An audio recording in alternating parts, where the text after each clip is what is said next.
نحمدہ و نصلی علی رسولہ الکریم۔ سبق نمبر 55 میں 3 4 یا 5 ویڈیوز ہو چکی ہیں اور یہ سارے کا سارا حمزہ کا بیان ہے۔ اور ابھی جو آج کی ویڈیو ہے اس میں ہے کہ ایک کلمہ میں 2 حمزہ جمع ہونے کے قواعد۔ پہلے تھا نا حمزہ وصلی اور قطعی کے بارے میں ساری چیزیں تھیں، اور ابھی ایک کلمہ میں 2 حمزہ جمع ہونے کے قواعد وہ 4 ہیں۔ پہلا نمبر تحقیق ہے، دوسرا نمبر تسہیل ہے، اور تیسرا نمبر ابدال ہے، اور چوتھا نمبر حذف ہے۔ آج جو سبق پڑھایا جائے گا وہ تحقیق پر پڑھایا جائے گا۔ تحقیق کسی چیز کی اصلیت کو ظاہر کرنا، یعنی کوئی کام بھی ہوتا ہے، چوری ہو جاتی ہے، کوئی مسئلہ ہو جاتا ہے تو بندہ کہتا ہے میں اس چیز کی تحقیق کروں گا، یعنی اصل بات کو ظاہر کروں گا۔ تو یہ تحقیق کا جو لغوی معنی ہے وہ ہے کسی چیز کی اصلیت کو ظاہر کرنا اور واضح کرنا۔ اب جو ہمیں اس کا معنی چاہیے قراء صاحبان کو، چونکہ سبق حمزہ کا شروع ہے تو حمزہ میں ہم نے کیا تحقیق کرنی ہے کہ قراء کی اصطلاح میں حمزہ کو اپنے مخرج سے مع جمیع الصفات کے ادا کرنا۔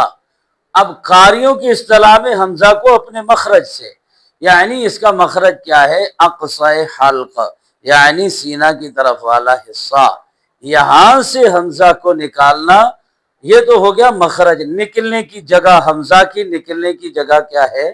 سینہ، اقصی حلق، حلق کا وہ حصہ جو سینہ کی طرف والا ہے۔ مع جمیع صفات کے، کہ اس میں صفات لازمہ جہر بھی ہو، شدت بھی ہو، استفعال بھی ہو، انفتاح بھی ہو، اسمات بھی ہو، یعنی جہر ہو کہ اس کو سینہ سے بلندی اور قوت کے ساتھ نکالنا ہے، شدت ہو کہ سختی کے ساتھ نکالنا ہے اپنے مخرج سے، اور اس میں آواز بند ہو جائے، اور اسی طرح اس میں استفعال ہو یعنی باریک ادا ہوتا ہے، انفتاح ہو منہ کھلا ہو اور زبان کا درمیان اوپر کے تالو سے جدا ہو، اسمات ہو یعنی مضبوطی اور جماؤ ہو۔ تو اپنے مخرج سے یہ جو میں نے صفات بتائی ہیں مع جمیع صفات کے ادا کرنا، اس کو روایت حفظ کے مطابق تحقیق واجب کہتے ہیں۔ یعنی جو بھی قرآن پاک پڑھا جاتا ہے اسے کسی نہ کسی روایت کے مطابق پڑھا جاتا ہے، اور عالم اسلام میں سب سے زیادہ جو قرآن پاک کے قرات کا انداز ہے وہ روایت حفظ کے مطابق ہے۔ تو روایت حفظ میں 2 حمزہ جب جمع ہو جائیں تو ان کو تحقیق کے ساتھ پڑھنا واجب ہے، اور اگر دوسرے حمزہ میں کوئی نہ کوئی تبدیلی لائیں گے تو کسی نہ کسی سبب پر موقوف ہوگا۔ سب سے پہلی بات ہے تحقیق۔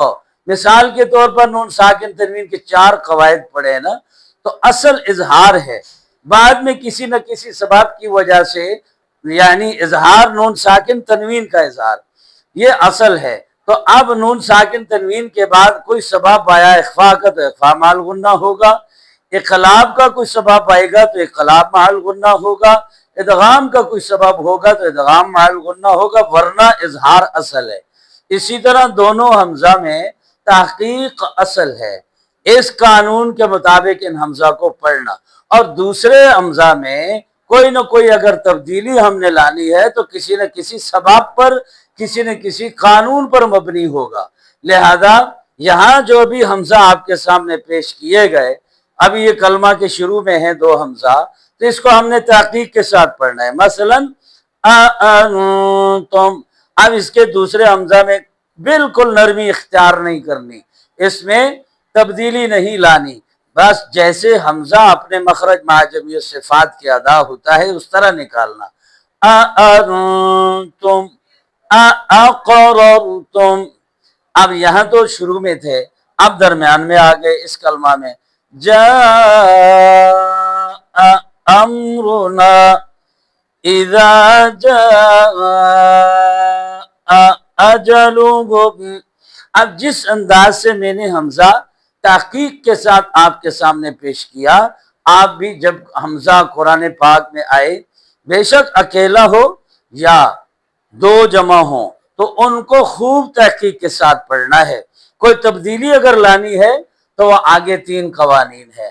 میں نے انشاءاللہ اس کے بعد اگلی ویڈیوز میں جو دوسرے حمزہ میں تھوڑی بہت تبدیلی اگر ہم لے کے آئیں گے تو کسی نہ کسی قانون کے مطابق لے کے آئیں گے۔ وہ قانون ہے تسہیل، ابدال اور حذف۔ انشاءاللہ اس سے اگلے اسباق میں ان تینوں چیزوں کی وضاحت ہوگی۔ وما علینا